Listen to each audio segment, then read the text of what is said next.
a mom that came into the hospital. It was in July. It was summertime. She came to the desk. I was the only nurse in labor and delivery. She came to the desk and she said, could you just check to see how my baby is?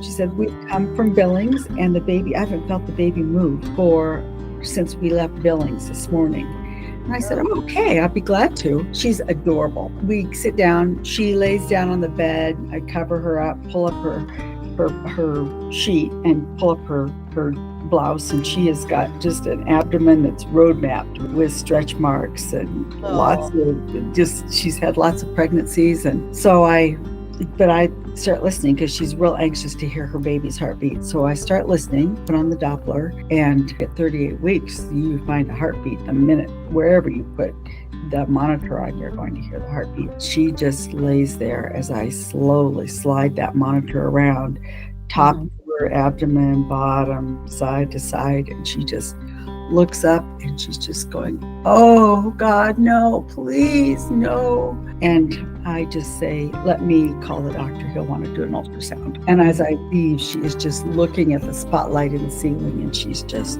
crying and praying. She's so upset. I went out to the desk, called the doctor. The doctor's on his way. I grabbed the ultrasound machine. I'm on my way back into her room to at least give her a little comfort or to talk to her, hold her hand. And her husband runs through the door, sees her crying, and just rushes over to her bedside and says, is it what we thought, hon? And she said, yes. Is the doctor coming? She looks at me.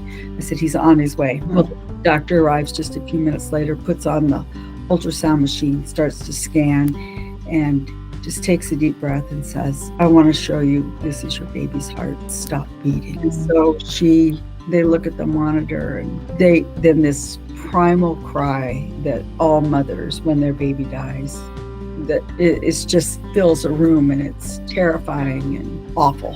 It's an awful sound, and she just screams, and her husband just grabs her, and it's time.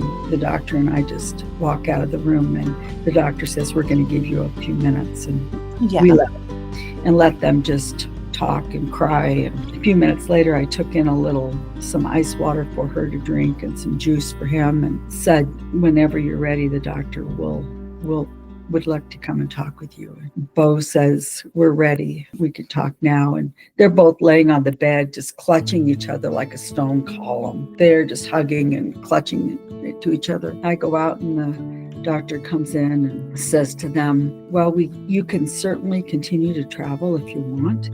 And when Cecilia goes into labor, you can stop wherever you are, go into the hospital there and deliver your baby and continue on your trip, or stop there and decide what you're going to do further. Or you can start to head home if you'd like to do that and have your baby in Tennessee. I just don't know how long it's going to take before you're into active labor. She just says, oh, I just don't know that I can continue traveling. Yeah. He says, well, the other option is you can stay here and we'll induce you. You're close to delivery. And the husband says, well, how long will that take?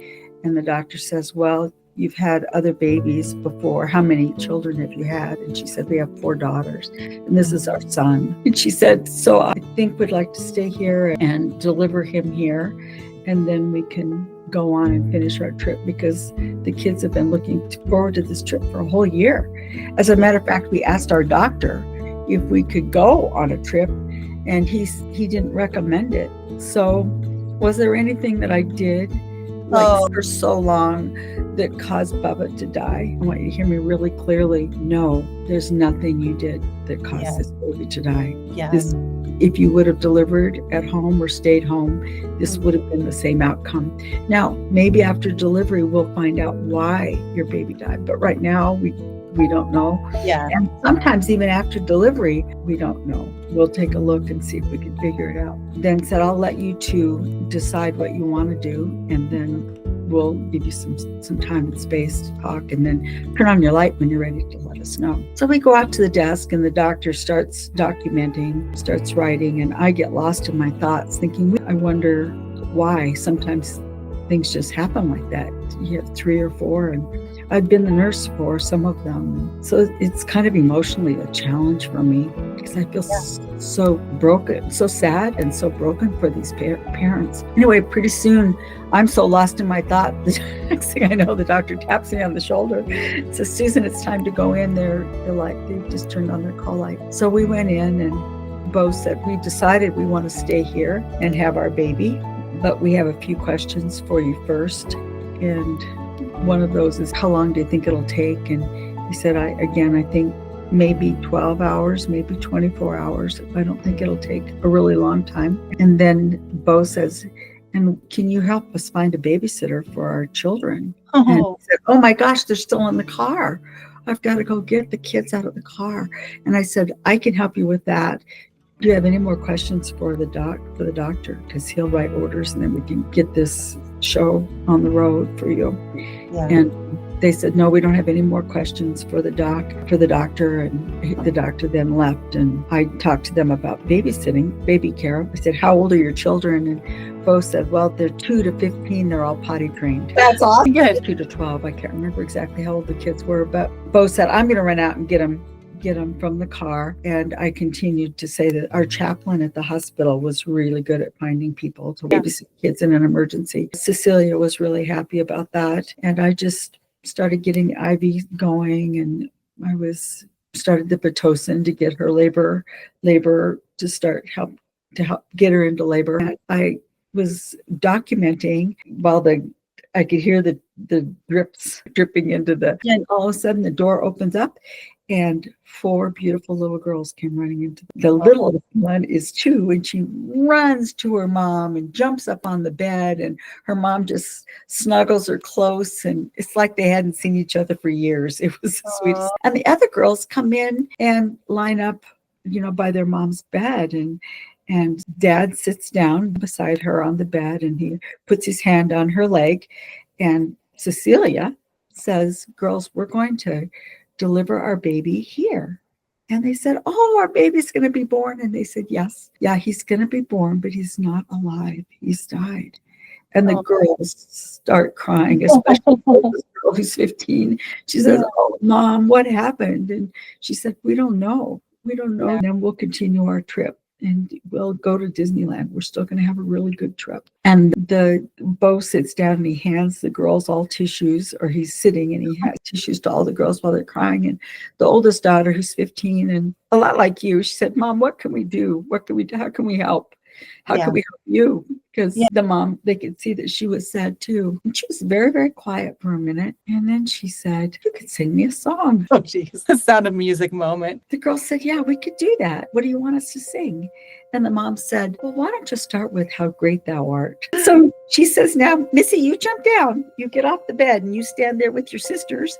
And Bo helps the little 2-year-old off the bed. And she takes up the end of the line, and they arrange themselves oldest to youngest, and they're standing and singing, or they start singing. The mom gives them the pitch, and the girls just break into this beautiful, beautiful singing voices, and they just sing. And I just get tears in my eyes watching them until they break into harmony. It's beautiful. Like the 2 oldest girls had harmony parts, and it was just incredible. And I thought, this is really a sacred moment. I just need to let them be as a family. So I snuck outside the door, and I just pressed my ear to the door because I wanted to hear them sing.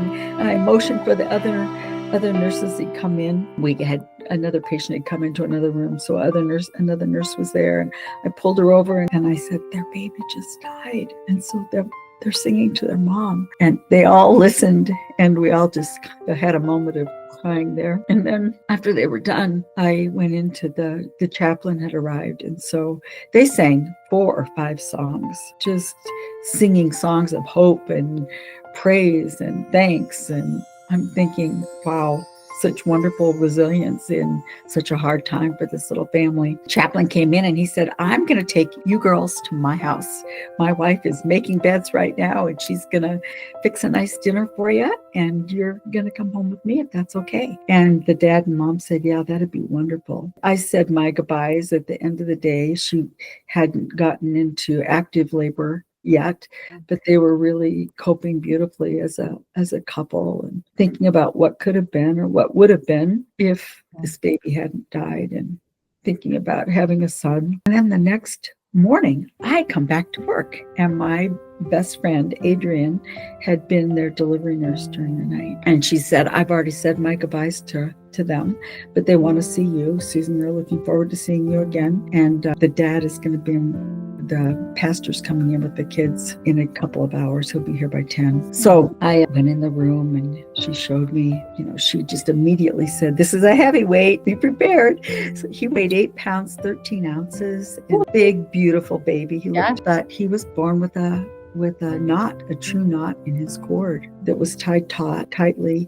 And the mom said, I was so glad to know that it wasn't anything I did that killed him. I just was so glad that there was evidence, that there was a reason that this baby died. It wasn't something that we couldn't tell. The baby didn't have to be autopsied to find a reason, which some parents don't choose to have anyway. But and I don't know if they would have or not. But the girls came in, and cute little girls. They gathered around, and the mom said, do you want to hold him? And they passed the baby around, and the mother unwrapped him so they could count his toes and count his fingers. And then the mother said, Cecilia said, this is really going to be fun. She said, I've got a surprise for you. And she opened up the baby's diaper. She said, a penis.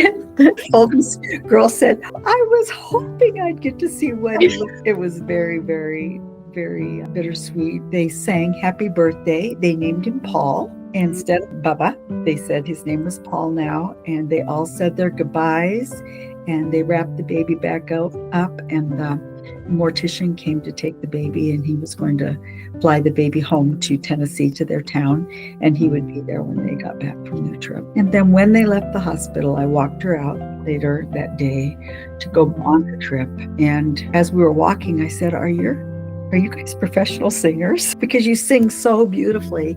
And she said, no, but we don't have TV. And so we sing a lot in our house. And as they put her in her car door and shut the door, and as the car turned to drive away, the little girls in the back seat turned, and they were looking back at the hospital.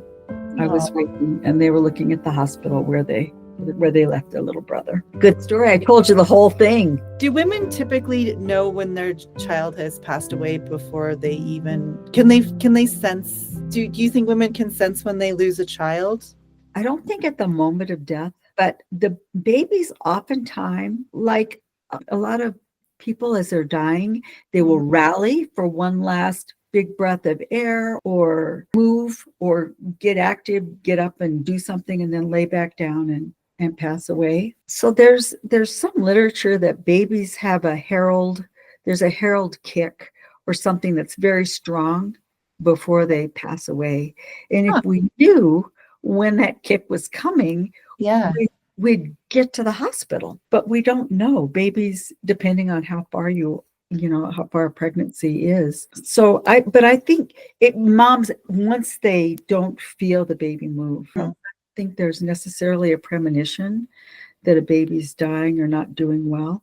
Although there are stories in this book where there was a mom with twins that had no reason to come to the hospital.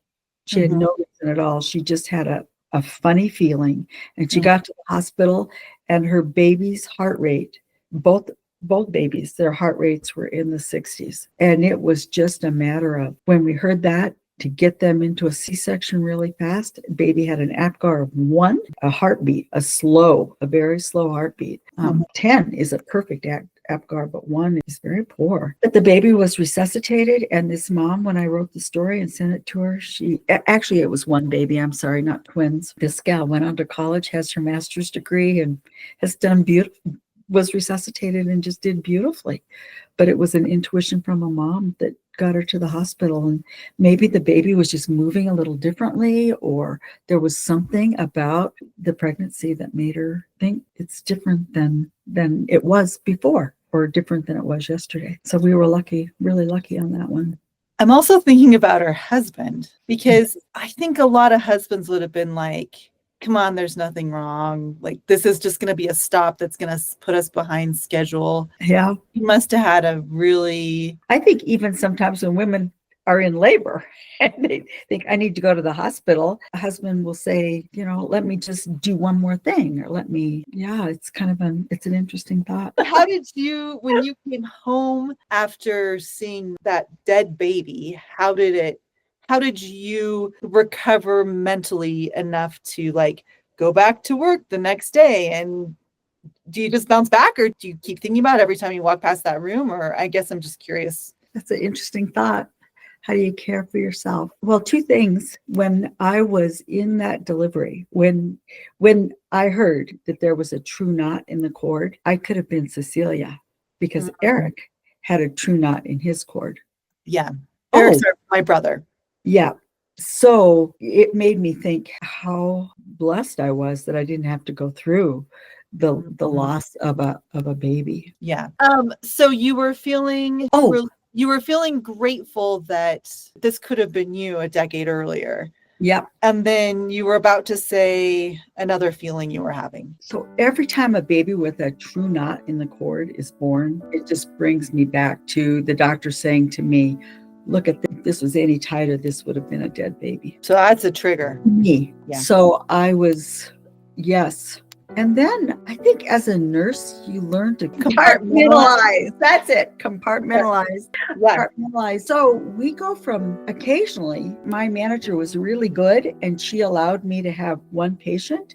But sometimes in an emergency, you'll have a patient that has a baby that has died that you're laboring with, and a patient is delivering a live baby. So you have to leave that sadness in the room and read the room, be happy for this couple that are delivering their first baby or their 10th labor. But so you learn how to do that in nursing somehow. I remember a doctor going into a patient that was about to have a live baby after coming from a baby that he had just delivered, and he told this family that he'd just come from this room. And I remember how it just, the family and the couple that he was talking with, it just rained on their parade so much. The doctor he kind of wanted to explain why he was a little late getting to their delivery, but it was difficult for them. And then they were, throughout the hospital stay, they were saying which ones were the ones. They really wanted to comfort them, which was kind of a sweet thing. Yeah. But the parents just stayed overnight and then left the next day. But I was saying, I don't know that everything happens for a reason. But I think as human beings, we try to say that to ourselves so we can find the good out of whatever happens to us. We're humans having human experiences. And we're going to have all kinds of things happen to us in this life. And for me, I just am so grateful that I come home to a family that's loving and kind. I don't have a husband that's going to beat me or hurt me in any way, but he's going to envelop me in his arms. I don't know. Did I tell you this? Do you remember this story? When you were a little girl. Do you remember this happened? Yeah.